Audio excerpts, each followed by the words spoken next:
with our first standard, computational thinker. And just to quickly go over this, the computational thinker standard from ISTE basically says that students will develop and employ strategies for understanding and solving problems in ways that leverage the power of technological methods to develop and test solutions. So, you can start from everything as, little tiny kindergartners designing little robots to very advanced computations and problem solving for like your AP students. This is not necessarily a grade level standard. This is just the type of thinking and how to use technology to help you solve your problems. There's some guiding questions that you can always ask yourself with this standard to make sure that your instructional teaching is kind of living up to this. And these are some of the guiding questions here. We're not going to go over these right now because, again, I want to save the bulk of the time for the vendors and the presenters, but you will be getting a copy of this PowerPoint that I'm using, and I will make sure to curate all the resources from the presenters as well and get those over to you. So without further ado, I'm happy to introduce Libido, our district STEAM coordinator, and they're going to be presenting Microbits. Take it away, Libido. Awesome. Hopefully everyone can hear me this time. Can I post a link to the slideshow in the chat? Does everyone see the chat? If you go to the Q&A and hit make announcement, then you can post it there. Sweet. I thought I would save everyone some time. Perfect. Thank you.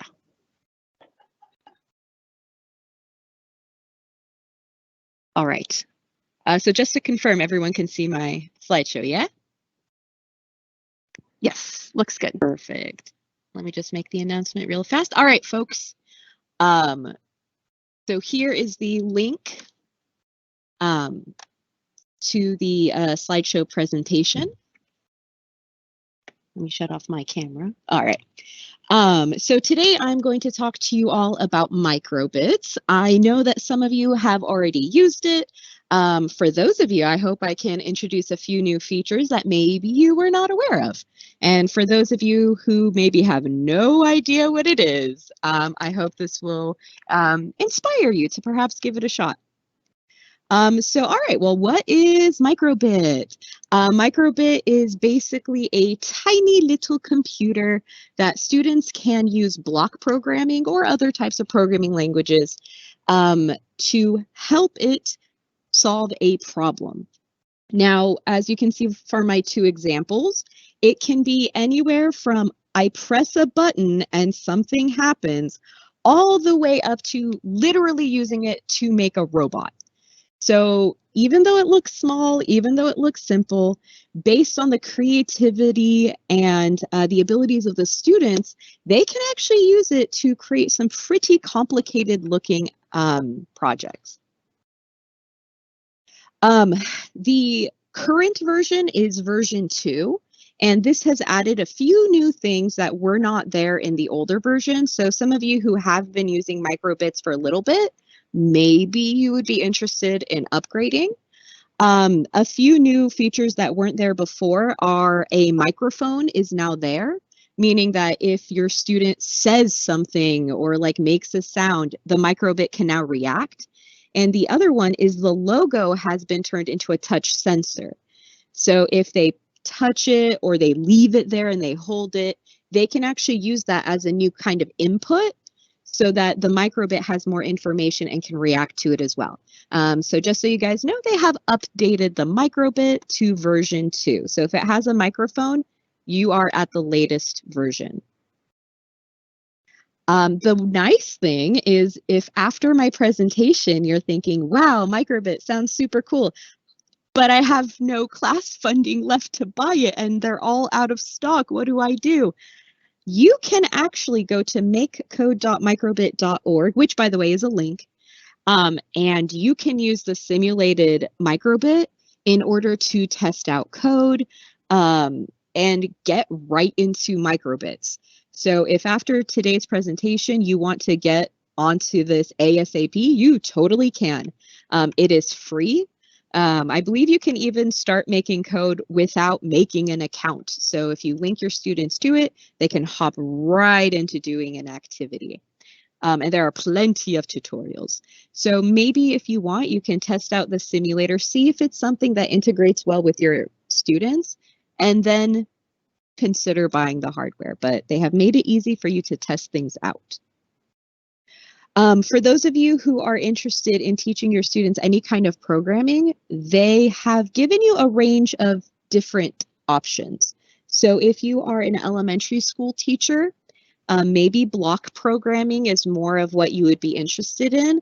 And that basically means drag and drop different bits of code, but in a way that makes sense visually and oftentimes makes sense linguistically with how they label the blocks.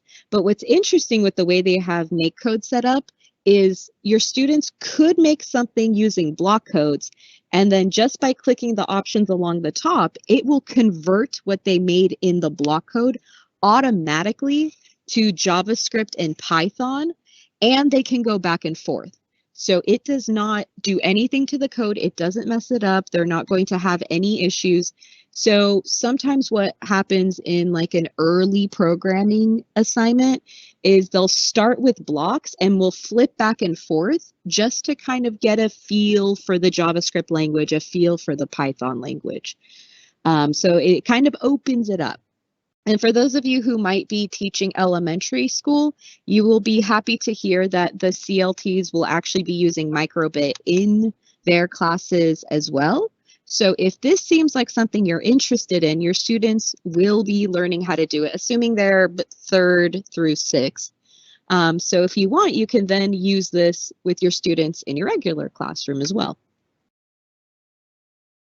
Microbit right out of the box has a number of different sensors that you can kind of play with. You can shake it. It has the ability to read temperature. You can actually tilt it and it can tell how it's being tilted. But other parties have actually come in and created a ton of add-ons to the Microbit. So you've got motors, you have buzzers, you have soil moisture sensors. So you can basically turn this little tiny computer into a bunch of different equipment. And what's kind of cool is you can have your students either program their own, or if you provide the code for them, they can actually turn their Microbit into a ton of different science equipment. For example, here's how I've done it in my classroom before is I would give them the Microbit file. They would download it onto the Microbit, which is literally just drag and drop. And then their Microbit has now turned into a motor. So it's as easy as that. They're really small, easy to store. So instead of buying a million different kinds of equipment, maybe just buying some add-ons to the Microbit could be a way to go.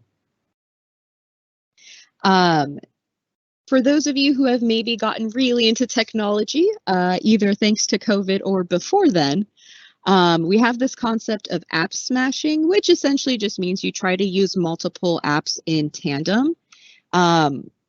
Microbit actually works with a number of other platforms. And today I'm going to show you 2 major players.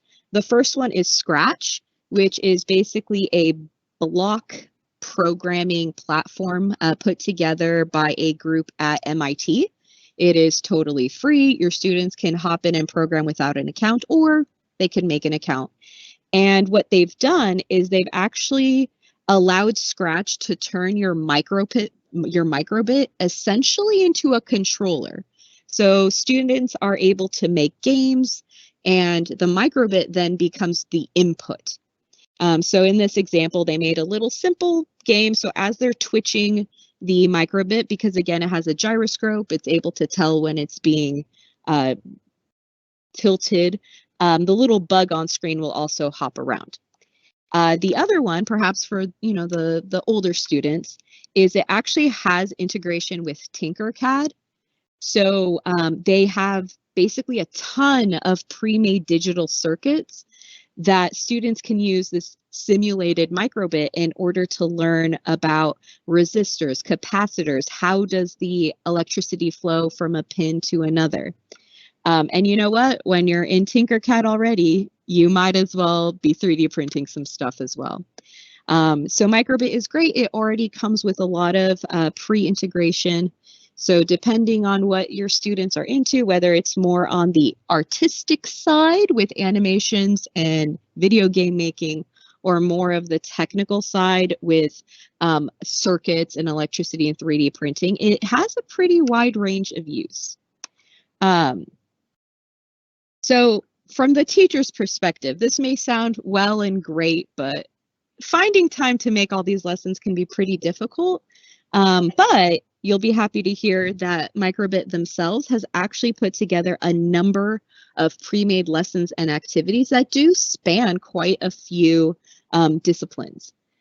Here are just two that I thought were really interesting. So the first one is about nature and the artistic side of it. So it does include more away from the computer thing. So specifically for nature art, the whole first lesson is get them out of the classroom, have them walk around, have them making sketches of leaves that they see, of flowers that they see. And then what the lesson helps them understand is, how do I take something so complicated and then abstract it to something that I can show with only 25 LEDs. So this is kind of a nice way to bridge the away from the computer, that offline mode, and then bring it back to something that they could do digitally. And it helps teach them this concept of abstraction. What is the important part that you want to go from the natural world to the digital world? And then you have a number of biology ones as well, teaching about diversity. So this is kind of a nice integration. You may notice that it makes references to standards in England. That is because Microbit was backed by the BBC. So just one drawback is that all of the lessons are aligned to their standards. So you're not going to really see NGSS standards on our end, but they're pretty easy to align. So in addition to lessons, so say you're not really wanting to do a ton of lessons, but you are interested in maybe using this as a singular project, they also have a number of pre-made projects as well. Oh, I'm going to pause real fast. All this text that is in blue and underlined, those are actually links right to the pages that you're seeing. So if you're following along or you want to come back later and take a look, all of those are links. So there are kind of two sides of the projects that they have. One of them is to learn about programming itself. So you can create a rock, paper, scissors game. You can have it react to a number of inputs, like yelling at it, shaking it, tilting it, teaching you how to make it react to the inputs you're giving it. So inputs, outputs. However, they have also put some projects together that really help students take a more global perspective of things. It gives projects kind of guiding them towards solving real world problems. And this is a great way to start getting them thinking less in terms of just programming, but involving their more creative sides, encouraging collaboration, encouraging research. So it kind of spans quite a little bit. Yeah, code blocks with Tinkercad. Good stuff. A lot of good PD. So if you want to sign up, just saying. All right, so that has been just sort of a general overview of the different kinds of things that are at your disposal when it comes to Microbit. So just kind of to review it, there's a lot of pre-made lessons, a lot of pre-made projects that span a pretty hefty sort of or expansive list of topics, anywhere from art to the hard sciences. It spans everything. Microbit can be used to form equipment that either the students make or that you provide code for. It has a number of accessories that will totally open up the field of possibilities.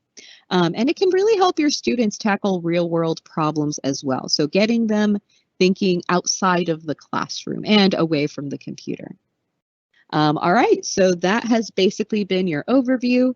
My name is Libido. So if you want to email me, if you have an interest in using Microbit in your own classrooms, but maybe you're not quite sure how to do that, I am a wealth of creative energy, and I would be more than happy to help you with that. Did we want to do Q&A now for the Microbit or wait? I haven't seen any questions coming in Sweet. the chat. So if you guys do have questions, definitely post them in the Q&A. Libido and Armando will keep an eye on those questions and answer them. And then if there's any big ones that we need to go over, we can go over those at the end. And this slideshow will get sent out to you, and my email is on the front. So if at any point you have a microbit related question, just send it my way and I'd be more than happy to work with you. Perfect. Thank you, Libido. All right, I'm going to go ahead and take back over to introduce our next standard.